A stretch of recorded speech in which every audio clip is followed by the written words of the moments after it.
Hey guys, my name is Haley and today I'm going to be filming a book recommendations video, which I've been meaning to do these for months. I think I started this series back in April and forgot that I was planning on doing it and never filmed another one after my speculative fiction one, which actually has done relatively well on my channel. And I know that I want to do more specific book recommendations videos, so if you have any recommendations for recommendation videos, please let me know down in the comments down below, because I would like to obviously make videos that you would enjoy seeing, or books or types of books or genres that you would like to have recommendations in that I've read, because obviously I read all over the board when it comes to genres. So yes, today I want to do weird books because I feel like this is a genre that I really love on top of the speculative fiction one that I already made. This is a genre where a lot of my favorites tend to fall into this category, so this isn't any specific type of weird, it's just kind of really strange, hard to explain synopsis of these books.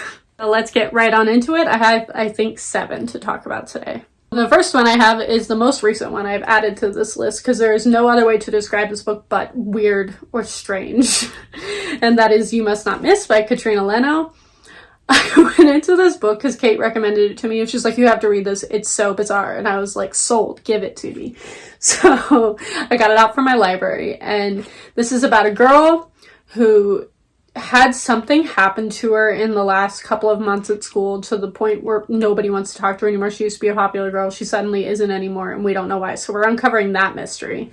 She is also making new friends and like getting into a new friend group as we're doing this, and she's just really angry and upset, and she has this notebook where she writes down things where she thinks, or what she thinks would be a perfect world. So in this world, this imaginary place called Near, because she lives in a place called Farther. And every day she writes in this notebook about a very specific thing that would be what she would want in a perfect world. So like a world where her father never cheated on her mom, or her mom never drank because her mom has a drinking problem, where this bad thing that happened to her at school didn't happen, where people were nice to her. And then one day in her shed in her backyard, it suddenly opens. She walks into it and it's a portal to this world called Near.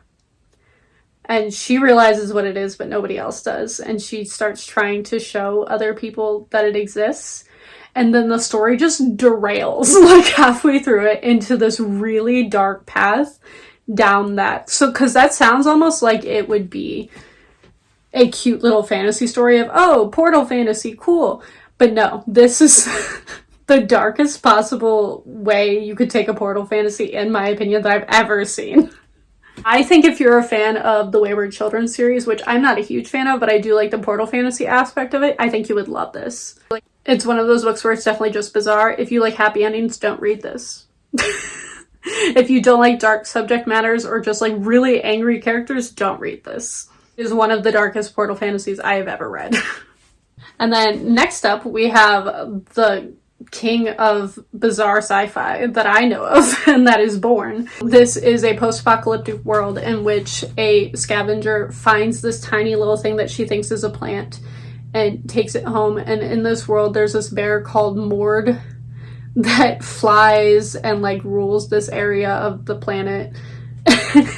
And she takes this tiny little plant alone and realizes that it's sentient, and it starts to grow throughout the series and learn new skills and such. And that's honestly all that I'm willing to give away from it. It's this really very like incredibly specific sci-fi of just bizarre sci-fi. I've heard the sequel isn't as good. My friend Kate read it and said it was kind of terrible, like took the bizarre to a whole new ridiculous level. But this is the perfect amount of just strange, and honestly reminds me a lot of the just strange, almost humor. This isn't humorous, but the strange humor of Welcome to Night Vale, which is one of my favorite things of all time. So if you want weird sci-fi, I highly recommend this one.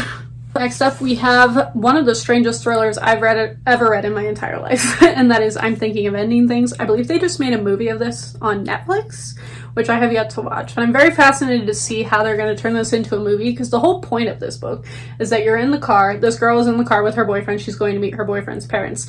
And the entire time you're in her head and she's thinking about ending things with this guy. And the thing that this book does so well is this very specific atmosphere of just unease. The way that it's written, the way that her head is written, and the things that are going through it, and just the atmosphere of this car ride, and it's snowing, and there's like this huge blizzard outside, and there's just this incredible feeling of unease the entire time. And this book probably has one of the strangest endings to anything I've ever read in my entire life, to the point where I had to reread the ending like 3 times, and I still don't think I fully understand it.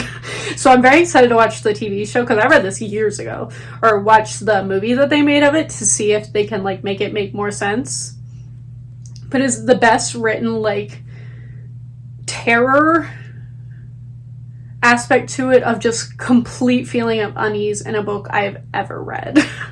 And it's super short, and to pack that big of a bunch in such a punch in such a short book, very impressive in my opinion. I've tried to read other Ian Reid books, and from what I remember, I did not enjoy them nearly as much as this one, but this one is a perfect book in my opinion. Next up, I have one that's more magical realism-y, I would describe it as, but it is very weird, in my opinion, and falls into the weird books category. And that is The Summer That Melted Everything. This is a book that I read 3 years ago, and the basic premise is that there is a new boy that comes to this small town in Ohio. And if you didn't know, I live in Ohio. So just the idea of a small town in Ohio is very relatable to me. And it is a summer in which literally the heat is through the roof, which kind of feels a lot like this summer because of global warming. But anyway, in a magical realism aspect of it, they realize there's this new boy who comes to town, and the heat skyrockets, and they start calling him the devil. And it's this boy being personified as the devil. And you're not quite sure if it's like the town projecting it on him, or if he actually is the devil in disguise, or if all of this is just in everyone's head because they're really starting to lose it because of like heat stroke. Like, it's very unclear what the actual subject is. This has some of the prettiest writing I've ever read. It stuck with me over the years, which how much I probably read like 250 books since reading this, and it has stuck in my brain so much. I actually really want to reread it sometime soon, so I might do that. It's a fascinating look at just a small town mindset and how they can twist and warp things, and it's a super atmospheric one, especially if you are also having issues with the amount of heat that we've had in 2021 this summer. Next up is my favorite nanny book I like to recommend people because they're like, what did I just read? And that is Nothing to See Here by Kevin Wilson. This is a book in which a girl comes into contact with her old high school best friend. She goes to meet her, and this girl is asking her to be her nanny for these kids that she has adopted. And the kicker is that these kids sometimes just spontaneously combust and catch on fire when they're upset, or just sometimes randomly, not necessarily when they're upset. And they don't know how to handle that, and that's why they hired a nanny. So again, magical realism aspect to it. But the commentary in this on nannying and how I, as a nanny, could relate to it on so many levels. And the concept of sometimes parents don't know how to take care of their children is a big thing in this. But the spontaneously combusting children was the most fascinating thing to me. It was also just a really good look at the way children handle their emotions, because obviously they can't. They're learning how to be little humans, and feelings and emotions are really hard for them. So having them catch on fire on top of that, or as a result of that, was a really fascinating way to talk about kids and their emotions, in my opinion. So I loved this.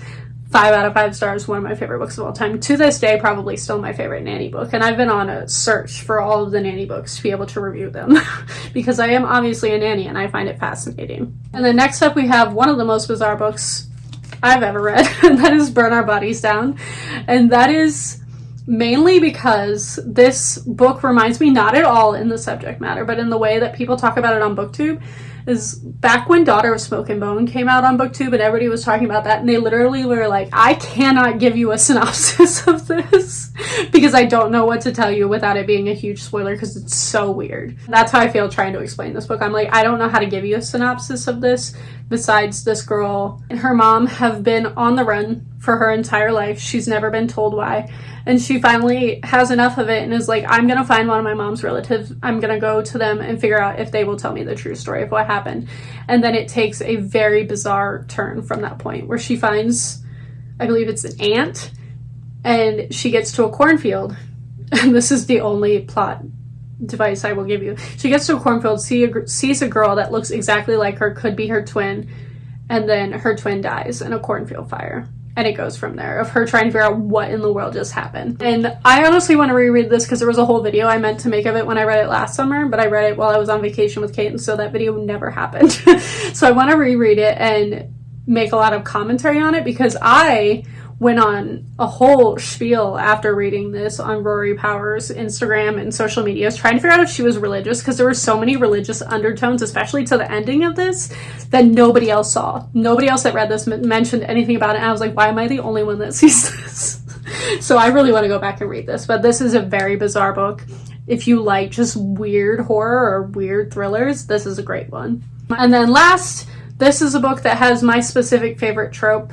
So I might be biased here. I do think it falls under the weird category though, which also I believe House of Leaves would fall under this, but that's way more horror. And that is The Hollow Places by T. Kingfisher. If you haven't been around here for the last year, T. Kingfisher has become one of my favorite authors in just 2 books. And this one was one of my favorite books of last year. This is a story where a girl goes to this museum that her like uncle is running, and she has to help him like fix the museum up and get it running again and everything, because he has health issues. And she gets there, and my specific favorite trope that is present in this is she gets there, she sees a hole in the wall, goes through it, and realizes that spatially it doesn't make sense in the building and it shouldn't be there. And she walks through it and finds another world, or rather an in-between world that she deems the Hollow Places.